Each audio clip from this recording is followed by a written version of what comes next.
From A Guide to the Bodhisattva's Way of Life by Shantideva.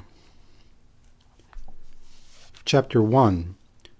The Benefit of the Awakening Mind. Respectfully, I prostrate myself to the Sugatas who are endowed with the Dharmakaya, as well as to their noble sons, and to all who are worthy of veneration. Here I shall explain how to engage in the vows of the Buddha's sons, the meaning of which I have condensed in accordance with the scriptures. There is nothing here that has not been explained before, and I have no skill in the art of rhetoric. Therefore, lacking any intention to benefit others, I write this in order to acquaint it to my mind. For due to acquaintance with what is wholesome, the force of my faith may for a short while increase because of these words. If, however, these words are seen by others, equal in fortune to myself, may it be meaningful for them. Leisure and endowment are very hard to find, and, since they accomplish what is meaningful for man, if I do not take advantage of them now, how will such a perfect opportunity come about again? Just as a flash of lightning on a dark, cloudy night, for an instant, brightly illuminates all. Likewise in this world, through the might of Buddha, a wholesome thought rarely and briefly appears. Hence, virtue is perpetually feeble, the great strength of evil being extremely intense, and, except for a fully awakening mind, by what other virtue will it be overcome? All the Buddhas who have contemplated for many aeons have seen it to be beneficial, for by it the limitless masses of beings will quickly attain the supreme state of bliss. Those who wish to destroy the many sorrows of their conditioned existence, those who wish all beings to experience a multitude of joys, and those who wish to experience much happiness should never forsake the awakening mind.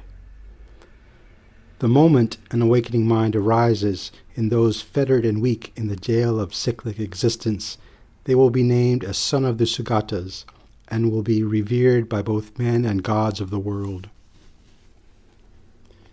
It is like the supreme gold-making elixir, for it transforms the unclean body we have taken into the priceless jewel of a Buddha form.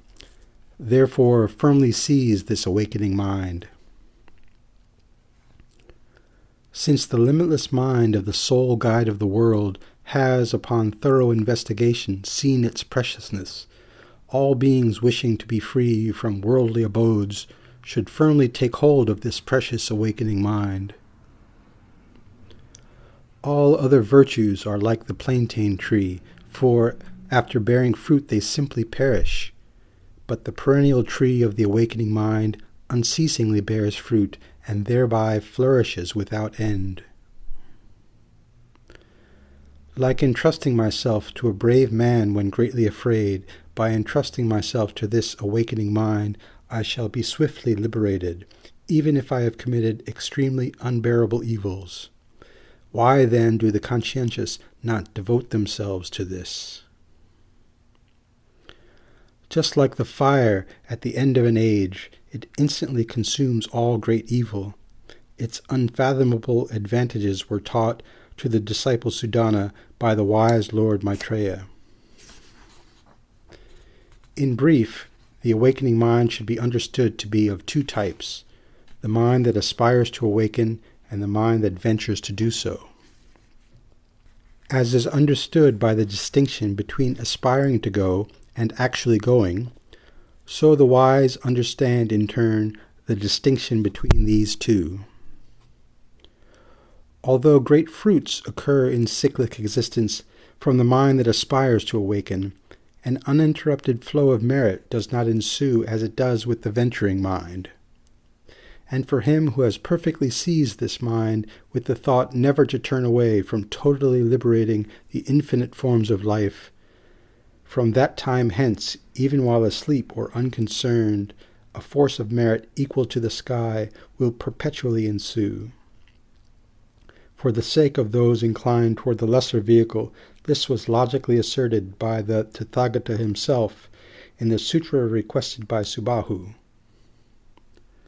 If even the thought to relieve living creatures of merely a headache is a beneficial intention endowed with infinite goodness, then what need is there to mention the wish to dispel their inconceivable misery, wishing every single one of them to realize boundless good qualities?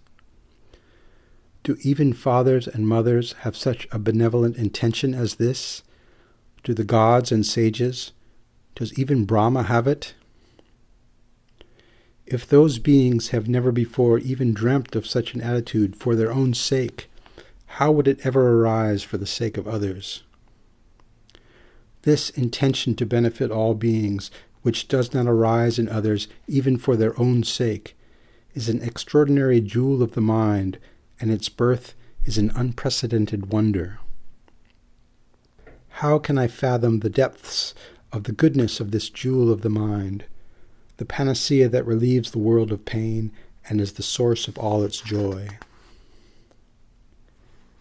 If merely a benevolent intention excels venerating the Buddhas, then what need to mention striving to make all beings without exception happy? Although wishing to be rid of misery, they run toward misery itself. Although wishing to have happiness, like an enemy, they ignorantly destroy it. For those who are deprived of happiness and burdened with many sorrows, it satisfies them with all joys, dispels all suffering, and clears away confusion.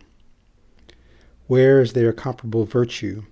Where is there even such a friend? Where is there merit similar to this?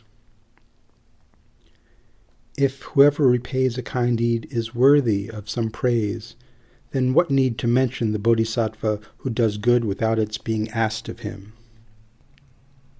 The world honors as virtuous a man who sometimes gives a little plain food disrespectfully to a few beings that satisfies them for only half a day. What need be said then of one who eternally bestows the peerless bliss of the Sugatas upon limitless numbers of beings, thereby fulfilling all their hopes? The Buddha has said that whoever bears an evil thought against a benefactor, such as that bodhisattva, will remain in hell for as many aeons as there were evil thoughts. But if a virtuous attitude should arise in that regard, its fruits will multiply far more than that. When bodhisattvas suffer greatly, they generate no negativity. Instead, their virtues naturally increase. I bow down to the body of him in whom the sacred precious mind is born. I seek refuge in that source of joy who brings happiness even to those who harm him.